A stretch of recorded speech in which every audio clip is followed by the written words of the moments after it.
invite you to be communicators of hope, starting from a renewal of your work and mission in the spirit of the gospel.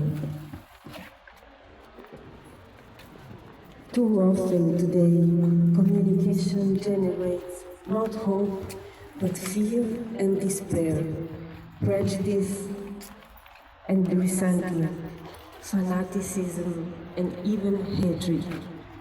All too often it simplifies reality in order to provoke instinctive reactions. It uses words like a razor. It even uses false or artfully distorted information to send messages designed to agitate, provoke, or hurt. On several occasions, I have spoken of our need to discern communication and to purify it of aggressiveness. It never helps to reduce reality to slogans. All of us see how, from television talk shows to verbal attacks on social media, there is a risk that the paradigm of competition, opposition, the will to dominate and possess, and the manipulation of public opinion will prevail. There is also another troubling phenomenon, what we might call the programmed dispersion of attention through digital systems that, by profiling us according to the logic of the market, modify our perception of reality.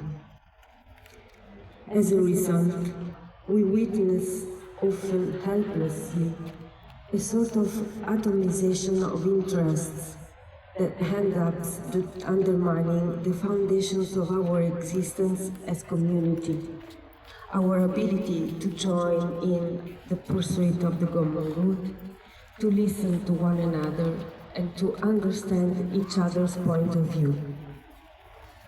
Identifying an enemy to lash out against thus appears indispensable as a way of asserting ourselves.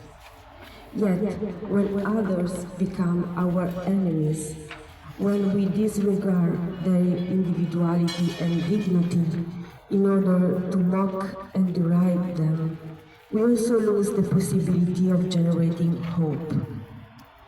As Don Tonino Bello observed, all conflicts start when individual faces melt away and disappear.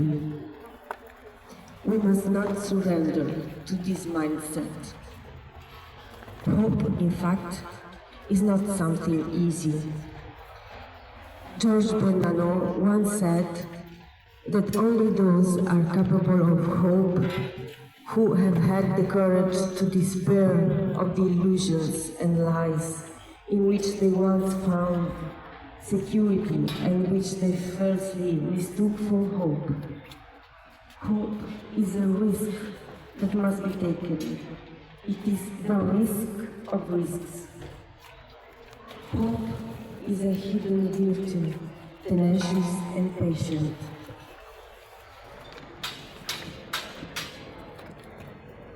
For Christians, it is not an option, but a necessary condition. As Pope Benedict noted in the encyclical Salvi, hope is not passive optimism, but on the contrary, a performative virtue capable of changing our lives. The one who has hope lives differently. The one who hopes has been granted the gift of a new life.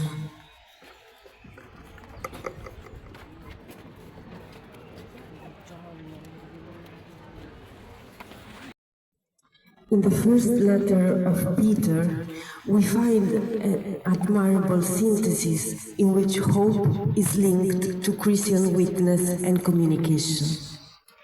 In your hearts, sanctify Christ as Lord. Always be ready to make your defense to anyone who demands from you an accounting for the hope that is in you.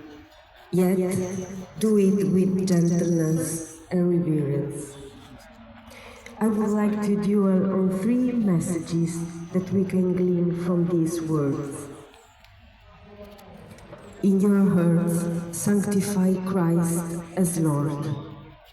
The hope of Christians has a face, the face of the risen Lord. His promise to remain always with us through the gift of the Holy Spirit enables us to hope even against all hope, and to perceive the hidden goodness quietly present even when all else seems lost.